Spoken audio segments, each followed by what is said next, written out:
Hello everyone, welcome you all. Today we are going to understand second chapter of Flamingo class 12 book and the name of chapter is Lost Spring. This chapter is written by Anis Jung और इस chapter में उन्होंने उन बच्चों के बारे में बताया है जिनको उनका बेसिक राइट नहीं मिलता। तो आपका बेसिक राइट क्या है? बच्चों का बेसिक राइट क्या है? राइट टू एजुकेशन, कि उनको 14 ईयर्स तक तो एजुकेशन फ्री में मिलनी चाहिए। बट कुछ ऐसे बच्चे होते हैं जो अपने घर की प्रॉब्लम्स की वजह से या कुछ पॉवर्टी की वजह से वो स्कूल नहीं जा पाते और उनको काम पर लगना पड़ता है। दिस चैप्टर इंक्लूड 2 स्टोरीज़ और जो दोनों स्टोरीज़ हैं वो 2 यंग बॉयज़ की स्टोरीज़ हैं। First one is sometimes I find a रूपी इन द गार्बेज। ये जो स्टोरी है ये लिटिल साहिब की स्टोरी है। And second I want to drive a car, ये जो स्टोरी है ये लिटिल मुकेश की स्टोरी है। And in this video we will discuss the story of Sahib only. And जो वीडियो का सेकंड पार्ट होगा उसमें हम मुकेश की स्टोरी डिस्कस करेंगे। तो जो राइटर हैं एनिस जंग, उन्होंने टाइटल में एक वर्ड यूज़ किया है स्प्रिंग, और स्प्रिंग का मतलब होता है वसंत। बट उन्होंने यहाँ जो स्प्रिंग वर्ड यूज़ किया है वो चाइल्डहुड के लिए यूज़ किया है, ठीक है। और ये जो 2 बच्चे हैं मुकेश और साहिब, इन्होंने अपना बचपन खो दिया था ड्यू टू पॉवर्टी, इसलिए इसका चैप्टर का नेम है lost spring. Sahib was a poor rag picker. जो साहिब था वो एक गरीब कूड़ा उठाने वाला था और उसका जो फुल नेम था वो साहिब आलम था। साहिब आलम का मतलब होता है लॉर्ड ऑफ यूनिवर्स, मीन्स पूरे ब्रह्मांड का भगवान। His family came from Dhaka. उसकी जो फैमिली थी वो ढाका बांग्लादेश से आई थी और वो अब कहाँ रह रहे थे? सीमापुरी दिल्ली में वो रह रहे थे फ्रॉम लास्ट 30 ईयर्स। और उसकी मदर उसे बताती थी कि उनकी जो फैमिली थी वो जब ढाका इसलिए छोड़कर आई थी क्योंकि वहाँ पर बहुत सारी बाढ़ आ गई थी और उनके जितने भी घर थे, उनकी जो फील्ड्स थी वो सारी ख़त्म हो गई थी। उनके पास रहने के लिए, खाने के लिए कुछ भी नहीं बचा था। So now let's start Sahib's story.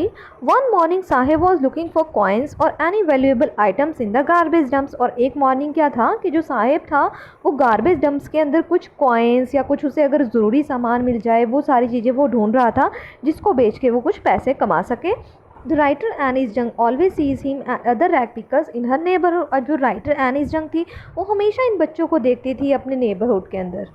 So one day जो राइटर है एनिस जंग वो साहिब को बुला के पूछती है, why don't you go to school? तुम स्कूल क्यों नहीं जाते हो? तो साहिब बोलता है कि मेरे जो नेबरहुड है वहाँ पर कोई भी स्कूल नहीं।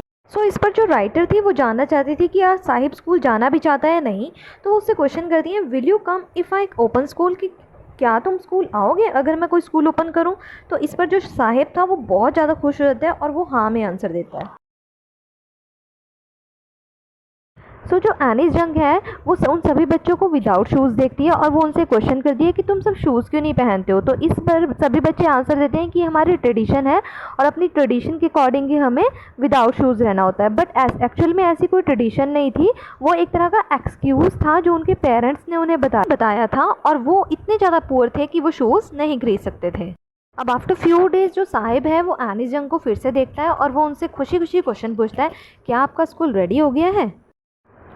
तो इस पर जो एनिस जंग है वो आंसर देती है, नहीं अभी नहीं हुआ, उसको रेडी होने में बहुत ज़्यादा टाइम लगेगा। एनिस जंग बहुत ज़्यादा एम्बैरेस फील करती है क्योंकि उसने एक तरह से फॉल्स प्रॉमिस किया था एक छोटे बच्चे के साथ। तो एक विंटर मॉर्निंग एनिस जंग साहिब को देखती है और वो बाहर टेनिस क्लब के बाहर खड़ा हुआ था और वो 2 यंग मैंस को टेनिस खेलते हुए देख रहा था। जो साहिब था उसको भी टेनिस खेलना बहुत पसंद था, बट वो क्या था, वो सिर्फ गेट के पास खड़ा हुआ था जिससे वो बिल्कुल भी सेटिस्फाई नहीं था क्योंकि वो अंदर जाके टेनिस खेलना चाहता था।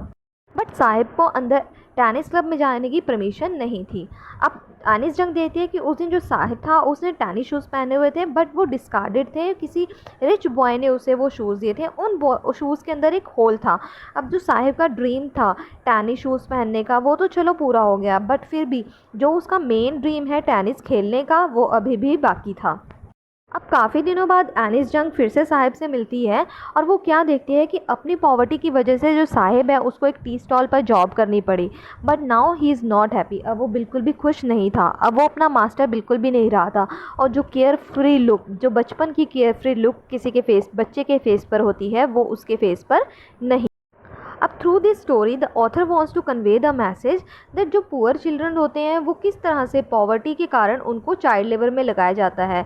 The message is to put an end to child exploitation and allow the children to enjoy the joy of spring. और इसके माध्यम से जो एनी जंक है वो ये मैसेज देना चाहती है कि हमें जो चाइल्ड लेबर है, चाइल्ड एक्सप्लॉयटेशन है, उस सब को ख़त्म करना है ताकि ये जो बच्चे हैं वो अपने जीवन को अच्छे से जी सकें।